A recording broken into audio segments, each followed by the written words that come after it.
Hello friends, અત્યારે આપણે શું જોતા હતા તો કે વિકલ્પો, ખાલી જગ્યાના વિકલ્પો. તો ફ્રેન્ડ્સ, અત્યાર સુધી આપણે 8 જોયા, હવે જોઈએ આપણે 9. તો તેમાં શું કીધું છે? x બરાબર 4/5 કૌંસમાં x વત્તા 1. તો સમીકરણનો ઉકેલ ખાલી જગ્યા છે. તો આપણને કેવું છે? x બરાબર તો શોધવાના છે. શું છે? 4/5 પછી કૌંસમાં x વત્તા 1. આમ કીધું છે તો આપણે શું કરવાનું છે? આનો ઉકેલ શોધવાનો છે. એટલે કે x બરાબર તો કે આ 5 છે એને આપણે અહીંયા મૂળવાના છે. એટલે કે 4 ગુણ્યા પછી 5 કૌંસમાં x વત્તા 1. એટલે x બરાબર શું કરવાનું? તો કે 4 ગુણ્યા તો કે શું થશે? 5 એકા 5 એટલે કે 5x વત્તા 5 ને તો કે 6 5 એકા 5 આમ થશે. તો પછી શું કરવાનું? તો કે આ ગુણાકારમાં છે તો એને આપણે શું કરવાનું? ભાગાકારમાં લઈ જવું પડે. તો કે આપણે આને આર્ગો લઈ જઈએ એટલે તો કે x ના બરાબર તો કે 5x વત્તા 5 અને એમાં ગુણાકારમાં તો કે આપણે બાદ કરીશું તો આપણને છેદમાં શું થઈ જશે? આના 4.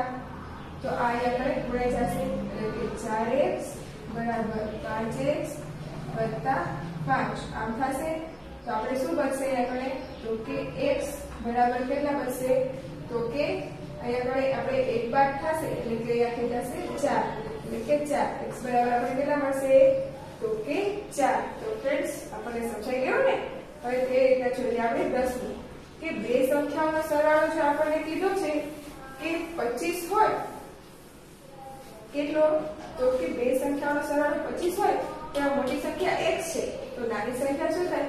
બે સંખ્યાઓનો સરવાળો એટલે કે ધારો કે આપણે એક સંખ્યા કીધી છે કે તો કે x અને b તો સરવાળો કરવાના તો શું આવે? x વત્તા 25. હવે કીધું છે આ x એ મોટા છે તો આ સંખ્યા રહે એ કેવી કહેવાય? નાની. એટલે કે x વત્તા 25 એ તો નાના છે.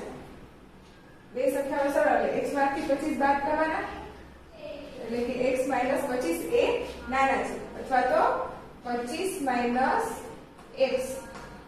ઓકે ફ્રેન્ડ્સ, આને શું લખવાનું થશે? તો કે 25 માંથી x કેમ કે મોટામાંથી આપણે નાની રકમ આમાંથી આ બાદ કરવાની થશે એટલે કે 25 માઈનસ x. એટલે કે બે સંખ્યાનો સરવાળો જો 25 થતો હોય તો તેમાં મોટી સંખ્યા x હોય તો આપણે 25 માંથી x બાદ કરવાના એટલે કે નાની સંખ્યા શું થશે? 25 માઈનસ x. તો ફ્રેન્ડ્સ, સમજાઈ ગયું બધાને? તો હવે તે રીતના જોઈએ 11. તો તેમાં શું કીધું છે? પિતા અને પુત્રની હાલની ઉંમરનો સરવાળો 60 વર્ષ છે. x વર્ષ પછી બંનેની ઉંમરનો સરવાળો થાય ખાલી જગ્યા. શું કીધું છે? કે અત્યારે કેટલો ઉંમર છે બંનેની? તો કે હાલની ઉંમરનો સરવાળો કેટલો છે? તો કે આપણે કરીએ કે x વર્ષ 60 વર્ષ કીધો છે બંનેની ઉંમરનો સરવાળો. બંને ઉંમરનો સરવાળો કેટલો કીધો છે? 60. ઓકે, તો હવે શું કીધું છે કે x વર્ષ પછી બંનેની ઉંમરનો સરવાળો કેટલો થશે? તો કોની ઉંમરનો? તો કે બંનેનો એટલે કે 60 વત્તા 2x. બંનેનો સરવાળો કીધો છે એટલે કે 2 નો સરવાળો અને કેટલી ઉંમર કીધું છે? x વર્ષ પછી. એટલે x વર્ષ પછી બંનેની ઉંમરનો સરવાળો એટલે શું થશે? 60 વત્તા 2x.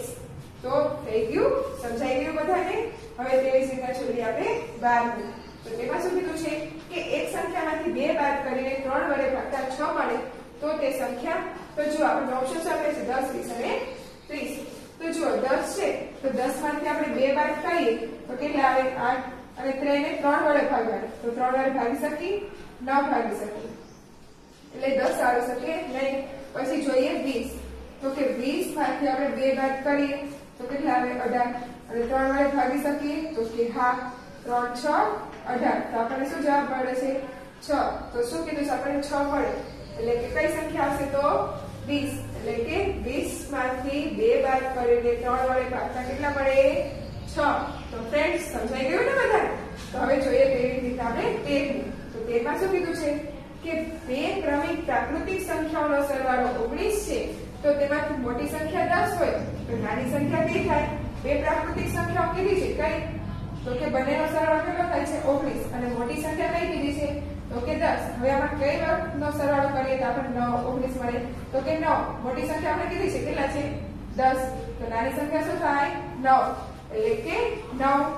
તો ફ્રેન્ડ્સ છે ને સાવ સહેલું આ તો. હવે જોઈએ આમાં 14નો વિકલ્પ.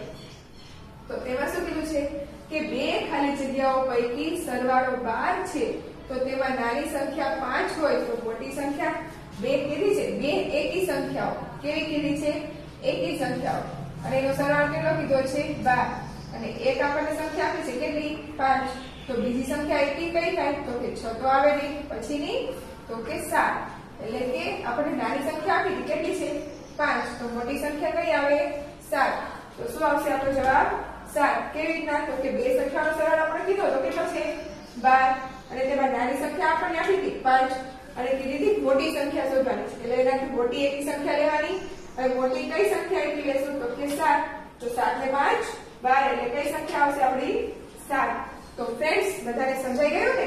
હવે ખાલી જગ્યાઓ પૂછવામાં આવે તો બધાને આવડશે ને? તો ચાલો હવે આપણે જોઈએ પ્રશ્ન નંબર 3. શું કીધું છે કે નીચેની દરેક પ્રશ્નોના જવાબ માટે આપેલા વિકલ્પોમાંથી સાચો વિકલ્પ શોધીને લખો. તો ચાલો આપણે જોઈએ પહેલું. શું છે કે સુરેખ સમીકરણમાંના ચલોનો ઘાતાંક ખાલી જગ્યા હોય. ભાઈ સુરેખ સમીકરણ આપ્યા હોય તેમાં ચલનો ઘાતાંક હંમેશા કેટલો હોય? 1. Okay friends? એટલે કે ઓપ્શન બી. હવે તેવી જ રીતના જોઈ લઈએ બીજું કે એક ચલ વાળા સુરેખ સમીકરણનું વ્યાપક રૂપ બરાબર ખાલી જગ્યા. હવે શું કીધું છે? એક ચલ વાળા એટલે કે ત્યાં શું કીધું છે? જ્યાં a b અચળ સંખ્યા છે અને a બરાબર નથી 0 એટલે કે 0 બરાબર આવતો નથી. હવે એક ચલ વાળા સુરેખ એટલે કે જેને એક ચલ હોય એટલે કે ધારો કે આપણે a લઈએ એટલે કે ax + b બરાબર શું થશે? 0. કેવી રીતના? તો કે આપણને કીધું છે કે બરાબર 0 નથી એટલે કે 0 આવે એટલે કે એક ચલ આવે. એટલે એક ચલ કયું છે? તો કે x. આમાં એક ચલ છે એટલે કે ax + b બરાબર 0. એટલે કયો આપણો ઓપ્શન આવશે? Option a. હવે જોઈએ આપણે ત્રીજું. તો તેમાં શું કીધું છે કે x/2 + 3 બરાબર 0 સમીકરણનો ઉકેલ મેળવો. તો જુઓ આપણે આમાં શું કરવાનું છે કે અત્યાર સુધી આપણે શીખ્યું તે ઉકેલ મેળવવાનો છે એટલે કે x ની કિંમત શોધવાની છે. શું આપ્યું છે? x/2 + 3 બરાબર 0. તો હવે અહીંયા પણ આપણે શું લેવો પડશે? લસા. હવે છેદમાં કાંઈ નથી તો લસા શું આવશે? 2 છે એટલે કે x વત્તા અહીંયા આગળ 2 વડે ગુણવું પડે તો કે 3 દુ 6 બરાબર x એમના એમ જ છે. તો હવે તો 2 3 6 તો 3 આપણી પાસે આવ્યા. હવે આપણે શું આવ્યું હતું? તો કે એક 0 છે અને આ અત્યારે એમના એમ જ રાખ્યું એટલે કે 2 અને અહીંયા આગળ 6. તો હવે આ 2 છે એટલે અહીંયા આગળ આપણે ગુણીએ તો શું થઈ જાય? કોઈ પણ સંખ્યાને 2 વડે ગુણીએ તો શું થઈ જાય? તો કે 0 થઈ જાય. અને હવે શું કરવાનું થશે? તો કે x બરાબર શું મળે આપણને? આ 6 ને બરાબરની બીજી બાજુ લઈ જાય. હવે 6 ને બરાબરની બીજી બાજુ લઈ જાય એટલે કેવા થઈ જાય? માઈનસ. તો x બરાબર આપણને શું મળશે? તો કે -6. તો શું આપણે જવાબ આવશે? Option B. કેટલા? તો કે -6. તો ફ્રેન્ડ્સ બધાને સમજાઈ ગયું ને? તો ચાલો હવે આપણે જોઈ લઈએ ચોથો વિકલ્પ. તો તેમાં શું કીધું છે કે કોઈ એક સંખ્યાના 3 ગણામાંથી 1 બાદ કરતા 5 મળે આ વિધાનને x ચલના ઉપયોગથી સમીકરણ સ્વરૂપે લખો. શું કીધું છે? કોઈ એક સંખ્યા એટલે કે આપણે કોઈ એક સંખ્યા એટલે કે x ધારવાની. એને શું કીધું છે? 3 ગણા એટલે કે તેના 3 ગણા એટલે કે 3x માંથી 1 બાદ કરવાના એટલે કે -1 બરાબર કેટલા મળે છે? તો કે 5. તો આપણે થઈ ગયું કેવી રીતના? કોઈ એક સંખ્યા એટલે કે આપણે એક સંખ્યા લીધી તેને શું કીધું? 3 ગણા એટલે કે આગળ 3 × x એટલે કે 3x થઈ ગયા એટલે કે તેના 3 ગણા થઈ ગયા. પછી શું કીધું છે? તેમાંથી 1 બાદ કરવા તો કે -1 બરાબર બાદ કરતા આપણને શું મળે છે? કીધું 5 એટલે કે 5. તો એને કેમ લખાય? 3x - 1 બરાબર 5. તો ફ્રેન્ડ્સ બધાને સમજાઈ ગયું ને? તો ચાલો હવે જોઈ લઈએ આપણે પાંચમું તો તેમાં શું કીધું છે કે 7x + 1 બરાબર 4x + 5 સમીકરણનો ઉકેલ અને જગ્યા છે શું કીધું છે તો કે 7x + 1 બરાબર 4x + 7 આમ કીધું છે તેનો સમીકરણનો ઉકેલ ખાલી જગ્યા છે એટલે કે આપણે x ની કિંમત શોધવાની છે તો શું કરીશું તો કે 7x હવે 4x એ ધન છે આ બાજુ આવે તો શું થઈ જાય ઋણ એટલે કે 4x બરાબર 7 હવે આ એક ધન છે એ ઓલી બાજુ વહી જાય તો કેવા થઈ જાય ઋણ અને 7 માંથી 4 જાય તો એટલે કે 3x બરાબર 7 માંથી 1 જાય તો 6 એટલે કે x બરાબર 6 ના છેદમાં 3 એટલે x બરાબર શું મળશે 3 દુને 6 એટલે કે 2 x બરાબર આપણને કેટલા મળ્યા 2 કેવી રીતના તો કે x રહ્યા x વાળું પદ તો 4x રહ્યા એટલે આ બાજુ લીધા એટલે માઈનસ થઈ ગયા આ એક ને આ બાજુ ચાલી ગયો એટલે માઈનસ થઈ ગયો 7 માંથી 4 4 માંથી 7 માંથી 4 જાય તો 3 અને 7 માંથી 1 જાય તો 6 અને x બરાબર 6 ના છેદમાં 3 એટલે કે x ની કિંમત શું મળી આપણને 2 તો ફ્રેન્ડ્સ સમજાઈ ગયું બધાને તો હવે તેવી જ રીતના જોઈએ બીજું તો તેમાં શું કીધું છે કે 2x - 18 બરાબર 3 - 5x નો સમીકરણનો ઉકેલ શોધો તો ચાલો આપણે જોઈ લઈએ આપણે અગાઉ શીખ્યા તેના જેવો જ છે પરંતુ છતાં એકવાર આપણે જોઈ લઈએ શું કીધું છે તો કે 2x - 18 બરાબર 3 - 5x આમ કીધું છે તો શું વધશું તો કે 2x હવે આ માઈનસ છે એ પ્લસ થઈ જાય બાજુ આવે તો એટલે કે 5 બરાબર તો કે આ 3 છે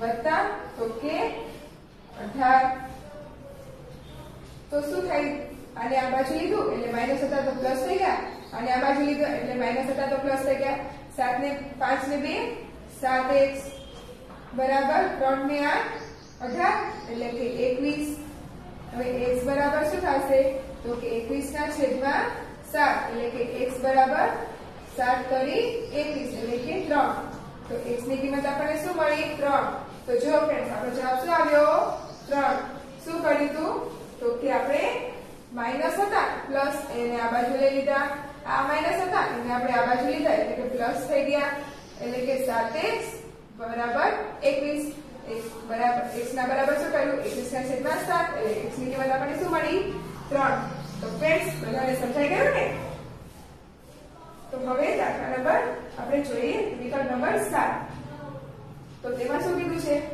કે 2 ના છેદમાં 3 x + 3 બરાબર 5 સમીકરણનો ઉકેલ ખાલી જગ્યા છે તો ફ્રેન્ડ્સ આ દાખલા આપણે અગાઉ જોઈ ગયા તો આ 7મું અને 8મું એ બંને તમારે સેમ કરવાનું છે તમે કરશો ને તો ચાલો હું તમને એકવાર સમજાવી દઉં એટલે કે 2x 2 ના છેદમાં 3x + 3 બરાબર 5 અહીંયા છેદમાં કંઈ નથી એટલે આ અહીંયા કણે લસા લેવાનો એટલે લસા લેશો એટલે આપણો જવાબ શું આવી જશે છેલ્લે x ની કિંમત તો કે 3 હવે તેવી જ રીતે જોઈએ આપણે 8મું તો 8માં શું થશે તો કે 1/4 કૌંસમાં x વત્તા x - 2 બરાબર 2 તો સમીકરણનો ઉકેલ આપણે શું આવશે 10 તો ફ્રેન્ડ્સ સમજાઈ ગયું ને બધાને તો હવે આપણે આવા વિકલ્પો બીજા પૂછવામાં આવે તો તમને બધાને આવડે ને તો ચાલો હવે આપણે આગળ જોઈએ ઓકે